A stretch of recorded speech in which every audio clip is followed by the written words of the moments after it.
RAB ১০-এর এরিয়ার মানুষের যান ও মাল রক্ষায় সকল ধরনের নিরাপত্তা জোরদার করা হয়েছে বলে জানিয়েছেন র্যাব ১০-এর অধিনায়ক অতিরিক্ত ডিআইজি মোহাম্মদ কামরুজ্জামান।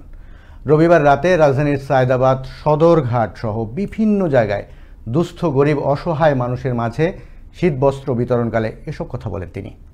অধিনায়ক বলেন, যে কোনো দুর্যোগ মোকাবেলায় মানুষের পাশে থাকার পাশাপাশি চুরি ছিনতাই প্রতিরোধে ২৪ ঘন্টা রোবাস পেট্রোল টিম মনিটরিং সহ নিরাপত্তার মাঠে রয়েছে র্যাব। এছাড়া চাঁদাবাজি, দখলবাজি, মাদক বিরোধী অভিযান অব্যাহত রয়েছে।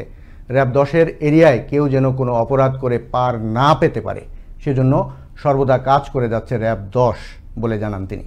আমরা চাঁদাবাজ, ছিনতাইকারী, তারপরে বিভিন্ন আপনার সন্ত্রাসী যারা আছে, যারা ডাকাতি করে এবং আরও বিভিন্ন বড় বড় অপরাধে যারা জড়িত আছে, অস্ত্রবাজ, আমরা তাদের কিন্তু তালিকা তৈরি করেছি এবং তাদের কিন্তু প্রোফাইলিংও তৈরি করেছি।